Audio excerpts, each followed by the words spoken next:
Warning, censorship. Warning, censorship. Okay, Mr. Braun, so just so you're aware, there is a provincial legislation that limits indoor gatherings to 10 people, okay? Okay. For Rebel News, I'm Tamara Ugolini, and I'm joined virtually with Helen and Isaac Braun. Helen and Isaac Braun have come into our campaign via Fight the Fines.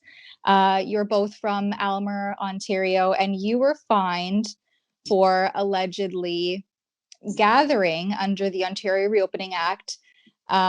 You were issued a summons to appear in court on January 14th. Now that date has come and gone. So have you heard anything from the courts about your court date? Yes, we had a letter in the mail, and that was the 8th of January. I was supposed to call him, and I called him, and he said that that would be.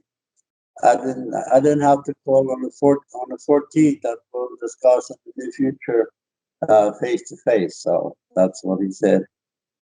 So they're expected to reach out to you at some undetermined time to discuss this summons. That's right. That's what he said. He said, "Don't call me on the 14th."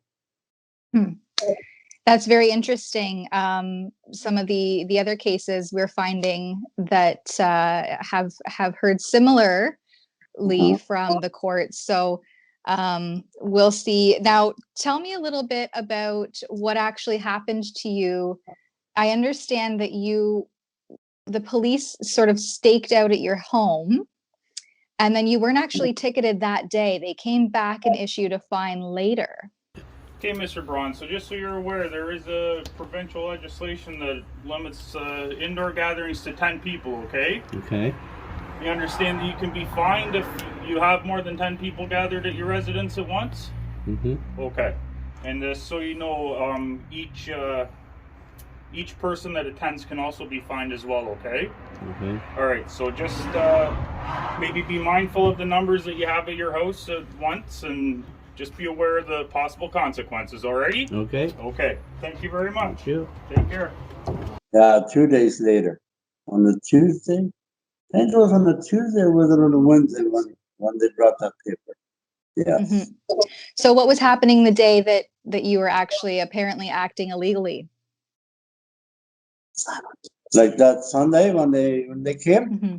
Yes. So we were sitting on the table and having dinner with some friends, and then so the doorbell rang, and so I went to the door, and they asked me that they said that the neighbors were concerned there were more than 10 people around here. So I came inside and looked and said, "Is there more than 10?" And I didn't answer anything back. So I went back out, and then they want my name and this is my birthday and the phone number. So I gave it to them, and they asked, you can get charged for if you could get fined from it. So I said, yes, I heard some. So I heard some from Toronto. I didn't know that it was here. So I was surprised, and why didn't we be here? We didn't hide anything, so we didn't know it was locked down in Aylmer, so we didn't hide anything. We live right here on Main Street, and we parked our vehicles beside the road so they could park in our driveway. So we didn't hide anything. So I don't think we are guilty. No. We're not guilty because we didn't know anything about it. Mm-hmm. Well, and the rules have changed so much over the course of almost a year now. You have all these colored zones and who can do what, and this was pre-lockdown. So I think you were in yellow or orange. I mean, who can really keep up at this point? Yeah, that's true. Now, your story is interesting because you say that the police were looking in your windows to determine just how many people you had gathered inside. Can you shed some light on that? Yes, when I called the St. Thomas, he said, "I'm not your lawyer. I'm just here to tell you what's written down on the paper." And then he said that the police were on your door, and they asked you for more than 10 people, and there were. He told me, I didn't tell him how many were here. He told me. So he said there were sitting 11 around the table and 2 on the couch. So the police were looking in through the window.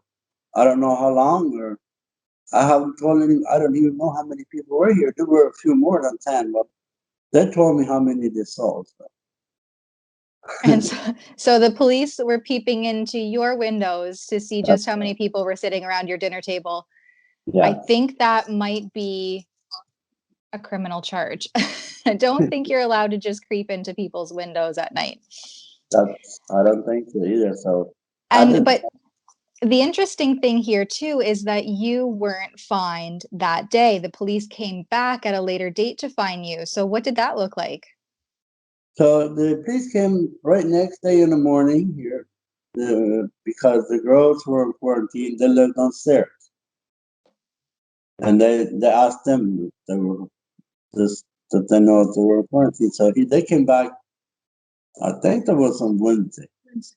Wednesday morning he came, brought that paper, and I told him, there's two stories, just downstairs and upstairs. He said, I'm just bringing you that paper. That's all I can do. And the paper is a summons, and that court date has since passed. And you have heard nothing from the courts in regards to actually following through with this summons. No, nothing. I heard anything. He just told me, don't call me on the 14th. That we'll discuss in the near future. I don't know when. That's interesting. Do you have a message for the police or any members of your community, maybe your neighbors? Yeah, I wish I knew who called, or somebody did. So I just wanted to do their own business and we will our own business, and we're perfect. Any message for the police? Yeah, if they want to do their job, then do it fine. If not, then I think they'll stay home too, like lockdowns. Don't come and look in my window again. Yeah, that's right. I guess you'll be closing your blinds from now on. Yes, we did. We put new ones. We put curtains on there. They cannot look in again if they come. But I don't Really? want to. So since this, you have put up new blinds so that people can't come creeping in your windows. Yeah, that way we can invite some friends again. Wow. What a way to live. Did you ever imagine you'd be living this way, 2021 Canada? Not for so many years I paid tax. So we pay tax for them to work for us, not just come and look into the window. So that's what I would What like to. about your local politicians? Your tax dollars go to their salaries. Do you have a message for them? What should we say for that? I don't know. If they want to keep on doing like this, then we want to stop paying tax. That's what I would say. All right. Well, thank you so much for joining me here today, Helen and Isaac. I look forward to seeing how this ticket or summons upholds in the courts, if it's even registered at all.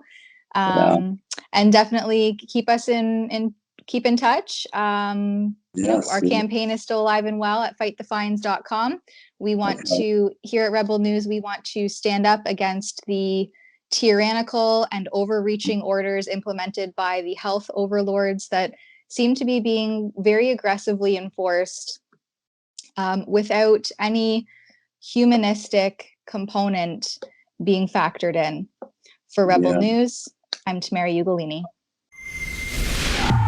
Do you think that average, everyday people like yourself and the Brauns should be able to have friends over without fear of police peeking in their windows while they eat at their dinner table? If you're fed up with regular people being criminalized, going about normal activities, and being met with questionably authoritative responses, please consider donating to our campaign to help us fight this insanity legally. Please donate what you can to fightthefines.com so that we can fight these ridiculous fines. That website again is fightthefines.com.